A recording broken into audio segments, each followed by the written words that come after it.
Debout la France, c'est Monsieur Bompard qui va prendre votre place tête de liste pour la formation La Ligue du Sud.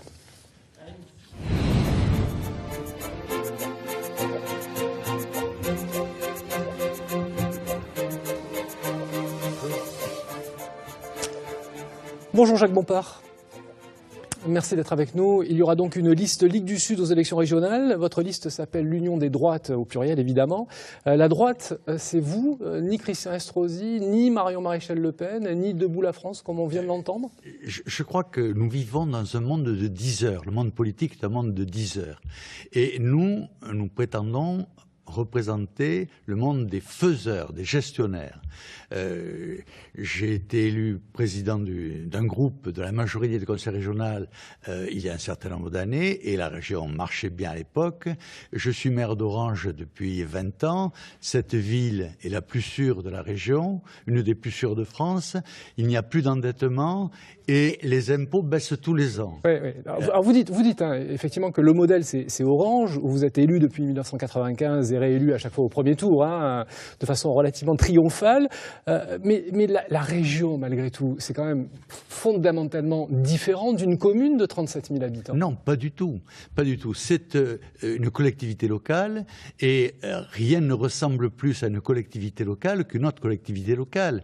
Et c'est vrai que les collectivités locales en France ne sont pas gérées pour le bien commun, elles sont gérées pour le bien des partis et contre le bien commun. Et c'est de cela qu'il s'agit de changer. Et j'ai réuni autour de moi des gens qui sont d'accord pour que ce changement se fasse avec beaucoup de volonté, beaucoup de détermination. Alors, nous faisons des promesses pour les tenir et non pas pour que seuls ceux Alors, sur votre liste, puisque vous l'évoquez, il y a des dissidents du Front National, des proches de Jean-Marie Le Pen, comme Mme Chénardi, qui vient des Alpes-Maritimes, ou Laurent Comas, qui vient du département des Bouches-du-Rhône, des anciens de Debout la République. Finalement, vous leur offrez une place que les partis, enfin, en tout cas les partis auxquels ils appartenaient avant, ne leur ont pas offerte. En France, les partis sont au service des partis et les hommes politiques sont au service des partis. Les élus sont au service des partis. Un élu n'a de raison d'être que s'il est au service du peuple. C'est-à-dire que le deal que nous proposons aux citoyens est de faire exactement... Bon, par rapport au nom que je viens de citer, c'est des ambitions personnelles qui n'ont pas été pourvues. C'est la raison pour laquelle ils vous ont rejoint.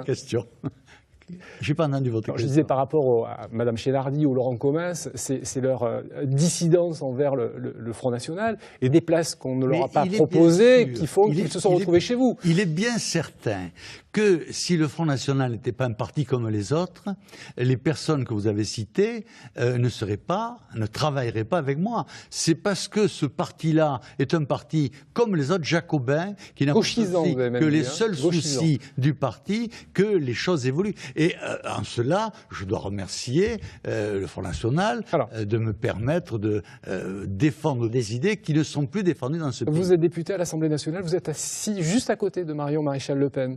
Donc il y a une vraie proximité, en tout cas physique, sur les bancs de l'Assemblée. Trouver un accord avec elle n'a pas été possible. C'est quoi? C'est idéologique ou c'est personnel? J'ai beaucoup aidé C'est idéologique ou c'est personnel? J'ai beaucoup aidé Marion Le Pen, qui est très mignonne, qui ferait très bien dans une émission télévisée.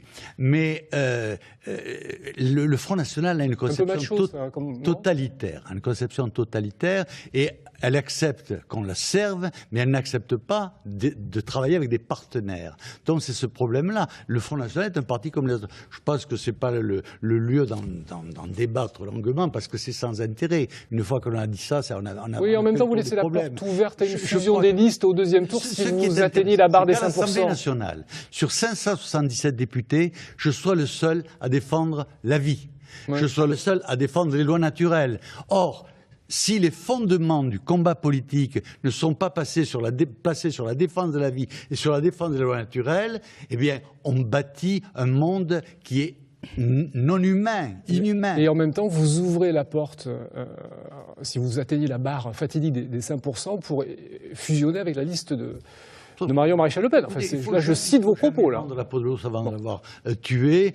Si j'ai autant de télévision que ce qu'ont les autres partis, je vous garantis que non seulement je dépasserai les 5%, mais je dépasserai les 10%. Et vous savez qu'on est soumis à la règle de l'équité qui nous oblige effectivement à faire un calcul assez savant de la représentation sur... Non mais j'explique par rapport aux gens parce qu'effectivement les temps de parole sont un peu différents. Alors j'ai rien trouvé sur votre programme, je suis allé sur votre site internet, ça parle beaucoup d'Orange. Posez-moi des questions. Non mais j'allais y venir, à part lutter contre l'islamisation du pays, la submersion migratoire, votre opposition par rapport au dossier des mosquées, la construction d'éventuelles mosquées sur les communes, mais quel rapport avec les compétences de la région? Quel rapport avec l'économie, par exemple? Je crois que... C'est la compétence phare de la région. Si l'économie vous intéresse, je vais vous parler de l'économie. Allez, que faites-vous pour attirer des entreprises qui vont créer de l'emploi sur notre territoire? À l'Assemblée, dans les 23 propositions de loi que j'ai déposées à l'Assemblée, il y en a une qui est très importante, qui est fondamentale pour l'économie, c'est le rétablissement du droit au travail.